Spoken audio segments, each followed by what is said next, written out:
عايز تكون لاعب كرة قدم مميز وعارف ايه اللي مطلوب منك وتعمله وتقدر تنفذه في الملعب. لو انت لاعب كرة قدم وبتكون مرتبك وحاجات كتير جدا بتضيع منك وكرات بتضيع منك وبتعرفش تتحكم بالكرة وبتجري بالكرة غلط، ففيديو النهارده هيكون مخصص ليك، لان فيديو النهارده هنتعلم عن مجموعة خطوات للاعب الجناح. هنتعلم النهارده ازاي تكون لاعب جناح مميز، وازاي تكون لاعب جناح عندك الامكانيات الكويسة جدا ان انت تكون لاعب جناح، وايه هي صفات لاعب الجناح، وازاي ان انت تطور منها، وايه هي التمارين اللي تقدر تطور لاعب الجناح وتخليه لعيب من عادي للعيب عالي جدا وكويس جدا. فلو انت اللاعب ده فالفيديو ده ليك.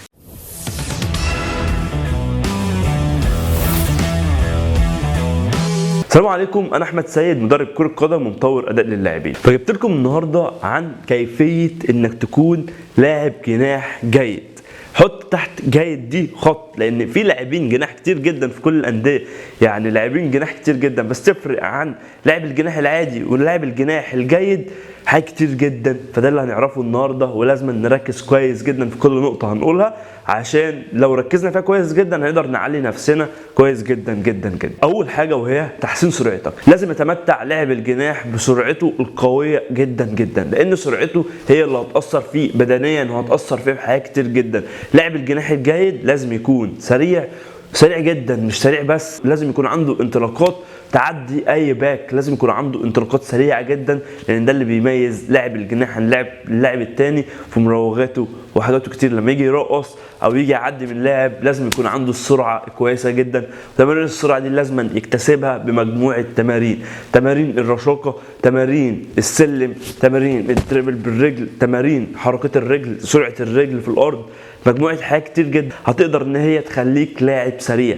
السرعه مهمه جدا للاعب الجناح ومعظم اللاعبين، بس لاعب الجناح بالاخص لازم يكون سريع جدا، عشان السرعه هي هتفيده. لاعب الجناح لو بطيء مش هيبقى لاعب جناح جيد ومش هيبقى كويس، فلازم تركز في السرعه كويس جدا، ودي اول عامل.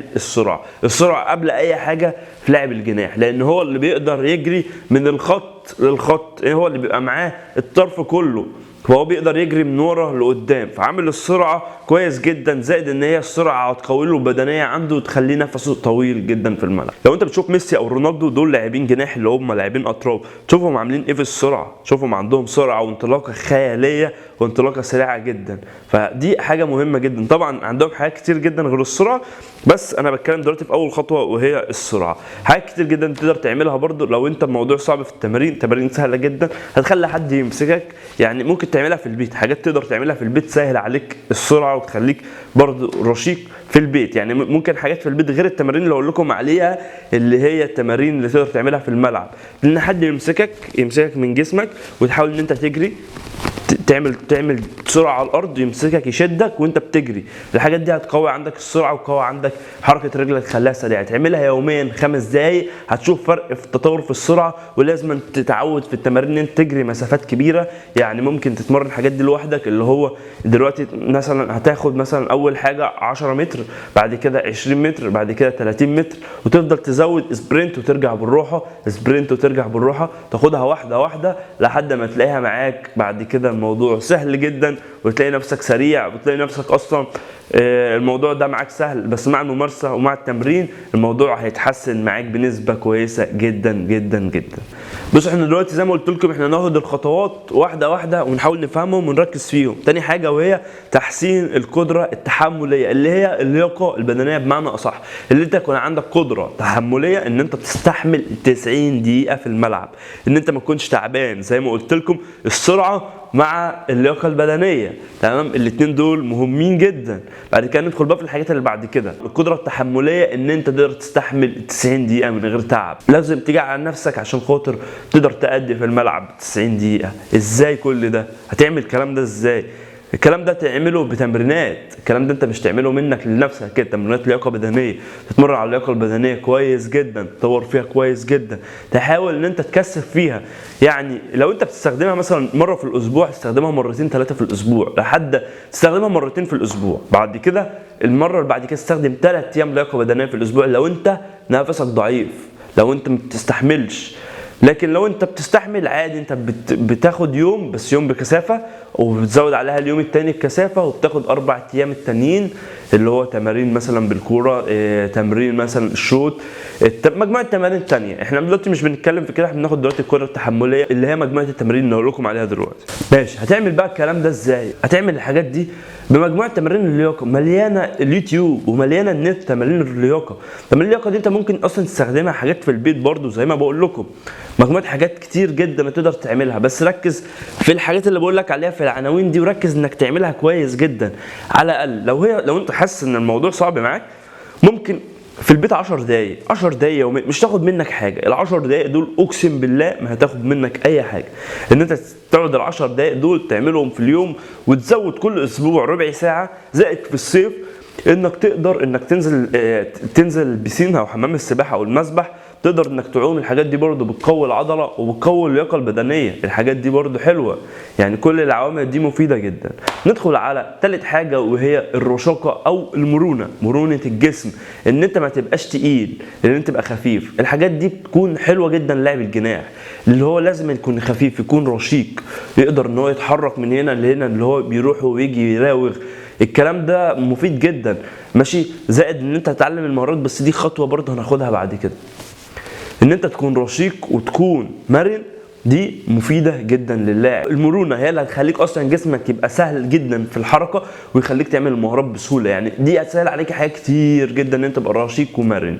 مجموعه التمارين اللي هو الركض، اللي هو الجري السريع، مع ان انت تلمس الارض وتقوم وتلمس الارض وتقوم، ومجموعه تمارين الفتنس، الحاجات دي كويسه جدا للرشاقه، وكويسه جدا ان هي تخليك لاعب عندك مرونه عاليه جدا جدا جدا، وتخليك لاعب تقدر تتحكم في مجريات اللعب زي افضل اللاعبين اللي انت بتشوفهم. طبعا افضل اللاعبين اللي انت بتشوفهم في الجناح دول بيكون عندهم القدره العاليه في المرونه، والقدره العاليه في التحمل، والقدره العاليه في السرعه، والقدره العاليه في المهارات وفي المراوغه، والقدره العاليه في التسديد، القدره العاليه في كل حاجه في الملعب.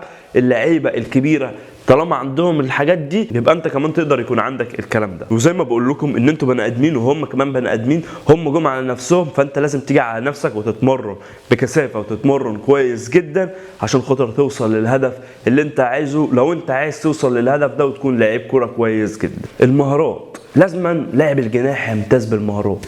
لاعب الجناح لازما يكون عنده كميه مهارات كتير جدا، اللي هو يقدر يستخدم المهارة فين وازاي وامتى.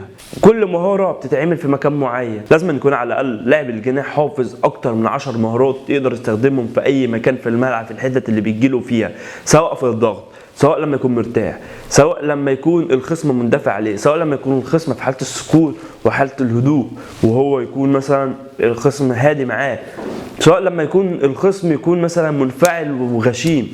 يقدر يستخدم مجموعة الحاجات اللي هي الفعالة والذكية والرائعة اللي هو يقدر يعدي بيها، اللي هو يتعلم مهارات بإتقان. ده مطلوب من لاعب الجناح. لاعب الجناح هو اللي بيراوغ، هو اللي بيعدي، هو اللي بيصنع الهجمة، هو اللي بيجيب اجوان.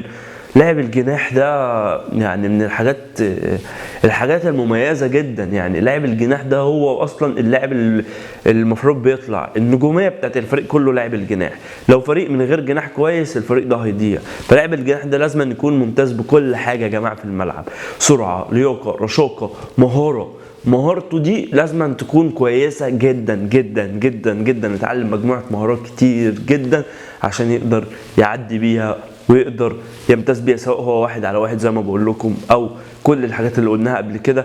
تعمل كل مهارة عشان تتقنها، بس ما تخضش من الرقم ده 1000 مرة. 1000 مرة تعد او ما تعدش، بس لازم تعملها 1000 مرة عشان تكون اتقنتها، تكون تعملها 1000 مرة باسلوب صحيح مش غلط. وبعد ال1000 مرة دول تكررهم على شخص بالسلبي، بعد كده تكررهم بالايجابي، بعد كده تكررهم في الماتش لو غلطت فيهم تكررها تاني وتعيدها تاني في كل مهارة كده عشان تقدر تتعلمها. ده الاسلوب الصح. لو انا ما قلتلكش كده يبقى ده كده اسلوب غلط. لازم تمر عليهم كتير، تدور عليهم كتير، تشوف الاسلوب الصح ازاي وتعمله عشان تلاقي نفسك اتطورت في المهارة وتلاقي نفسك بقيت كويس جدا. زائد ان انت ممكن تعمل تمارين التحكم والتمارين اللي هي هتزود لك المهارة، وتمارين الفوت وورك بالكورة. الحاجات دي هتزود لك المهارة وتخلي عندك رشاقة وتخلي عندك مرونة. دي هتخلي المهارة سهلة، لان الرشاقة والمرونة دي اللي بتخليك تقدر تعمل المهاره. لو انت جسمك مرن وجسمك سهل هتلاقي نفسك رجليك بقت سريعه معاك، فكله بيساعد بعضه في عمل المهاره. في برضه ممكن اللي هو تمارين الزجزاج وتمارين الاستلام والتسلم، في تمارين الزجزاج والانعطاف، وفي مجموعه تمارين برضه سهله تقدر ان انت تعملها اللي هي برضه تحسن عندك اللي هي التحكم بالكوره، عشان تكون المهاره بعد كده تيجي باسلوب سهل وتقدر تنفذها بعد كده. ندخل على خطوه بعديها وهي تحسين القدم الضعيفه. زي ما انت القدم القويه عند لاعب الجناح مهمه، القدم الضعيفه برضه مهمه، لان ساعات الكوره ممكن تجيله في رجله الضعيفه، فلازم يقوي قدمه الضعيفه تكون على اقل من قدمه القويه بحاجات بسيطه، او لو هما الاثنين زي بعض هتكون افضل كويس جدا. لان لاعب الجناح ممكن يبقى مثلا جناح ايمن وممكن جناح ايسر على حسب خطه المدرب، فممكن يحطه على اليمين وممكن يحطه على اليسار، فهو يقدر يستخدم رجلين الاثنين بطريقه كويسه جدا. تمرين تقويه الرجل الضعيفه تمرين رائع وتمرين موجود وتمرين تقدر ان انت تتعلمه كويس جدا على الاقل حيطه او اي مكان الكره بتترد لك فيه، رد الفعل بتاع الكره بتستلمها بالرجل الضعيفه وبتسدد، تستلمها وتسدد، تعملها يوميا في حدود 20 مره لمده 3-4 شهور، هتلاقي الموضوع فرق معاك وتلاقي رجليك اتحسنت بنسبه كبيره جدا. بعد كده ركز على قوتها، زي ما بتشوت باليمين برضو هتلاقي نفسك بتشوت بالرجل الثانيه، الموضوع معاك هيفرق جدا جدا جدا. ان انت لما تحسن الرجل دي تكون زي الرجل الثانيه، الرجلين زي بعض، الموضوع بيفرق جدا مع لاعب كره القدم واسلوبه بيتطور جدا. ان لما الكره بتجيله بالرجل دي يقدر يسددها زي الرجل الثانيه، الموضوع بيكون كويس جدا، وده اللي بيفرق لاعب كره القدم العالمي او الجيد عن اللاعب كره القدم اللي هو العادي اللي هو ما بيعرفش يشوط بالرجل الضعيفه زي الرجل القويه. لو بصيت على ميسي او رونالدو هتلاقي الرجلين الاثنين زي بعض، ما تختلفش هو بيلعب بأنهي رجل، بس طبعا في رجل اقوى، بس الرجل الثانيه لا تختلف عن الرجل الاولانيه. يعني كريستيانو رونالدو لو لعب الكره بشماله لو لاحظت هتلاقي بيلعبها بشماله زي ما كانه بيلعبها بيمينه بالظبط، وبالعكس ممكن تكون اصلا بيلعبها بشماله بتكون ادق. فده اللي بيفرق، ده اللي بيفرق لاعب اللي هو متمرن كويس عن اللاعب العادي، واللاعب المتمرن صح ومتقن تمريناته كويس عن اللاعب اللي هو متمرن غلط ومش عارف يعمل ايه.